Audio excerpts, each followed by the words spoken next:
As guitarists, one of the most difficult problems that we have is building up independence and flexibility in our left hand. There are a number of exercises that have been designed to help guitarists, whether you're a rock guitarist or a classical guitarist or any genre of music, to help us to build up flexibility, stretches, reaches, vertical stretches, but the ability to move individual fingers without sympathetic motion from other individual fingers. So I designed a set of exercises that are in beginning classroom guitar to help us to start to develop both this flexibility, speed, and independence in the left hand. On page 75 are a set of exercises that are specifically designed to help us to build up left hand flexibility and to really attack this idea of how do we create greater independence between our left hand fingers. So let me walk you through these exercises. They've all focused around a pattern. The first pattern will work on just the independence between fingers 4 and 3. If you go up to the 12th fret of the guitar and put your pinky at that 12th fret, that will be the high E. That's the first note in the score. The second note will be with your third finger at D sharp, which is at the 11th fret.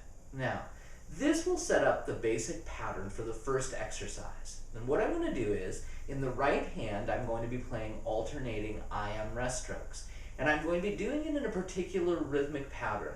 If you notice, the pattern goes 8th note, 8th note, 8th note, 8th note, 16th, 16th, 16th, 16th, and then repeats that pattern. Let me demonstrate. Pattern 1.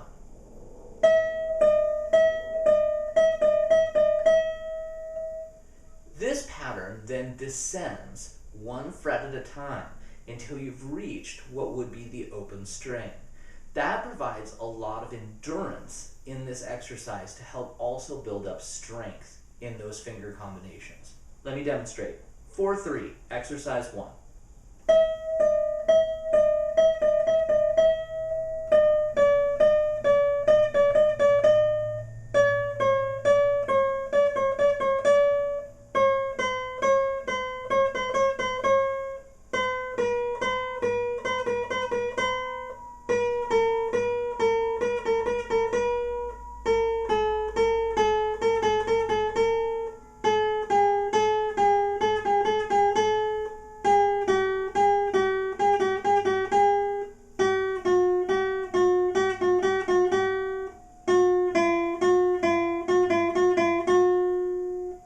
The exercise becomes more difficult as we move down the fretboard because, of course, the fret spacing becomes wider.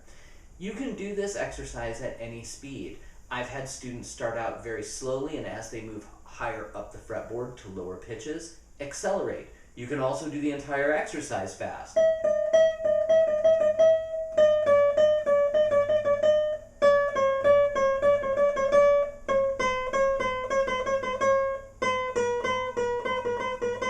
Etc.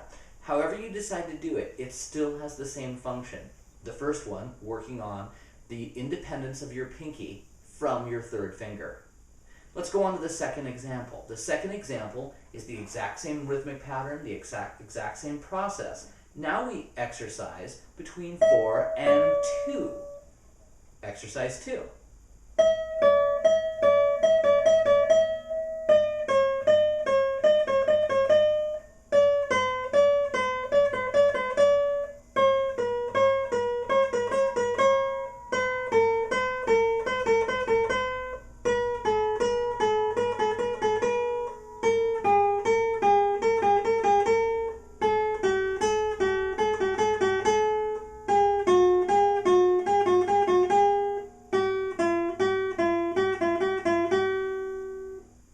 Exercise 3 does the same thing from 4 to 1.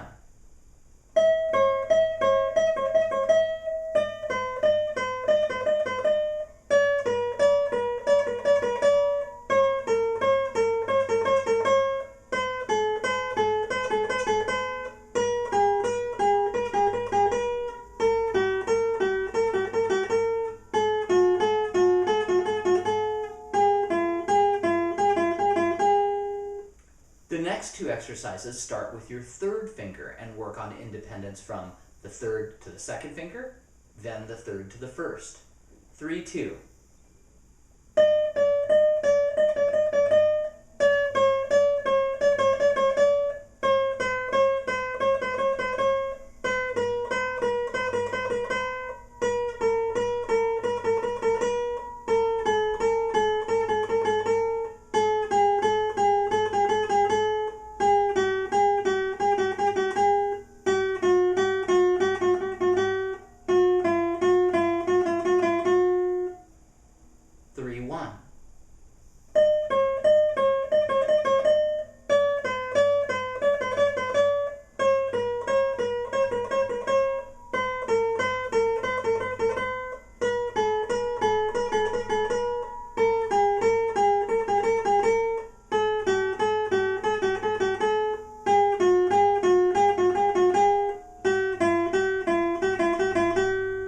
Lastly, independence from your second finger, between your second finger and your first.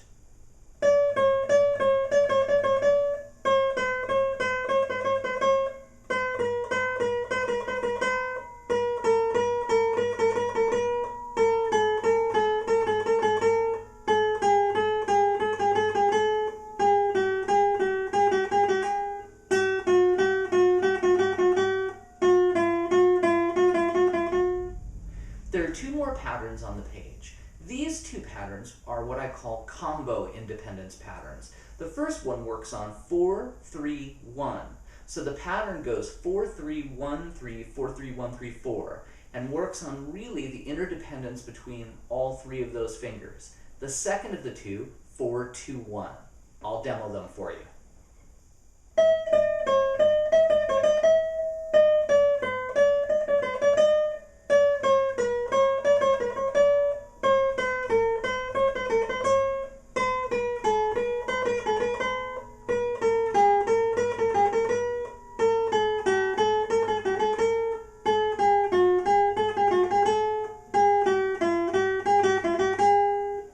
Four, 2, 1. 4, 2, 1.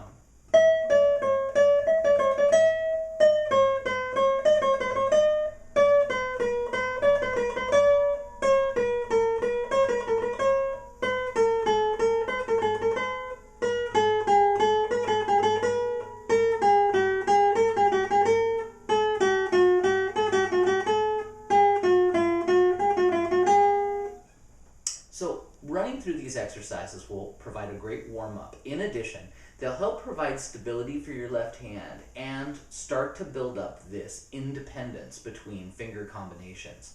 I've had students come back and demonstrate these patterns to me in a number of different ways. One of my favorite was a student that instead of going down a single string, went across all 6 strings. So they did, for example,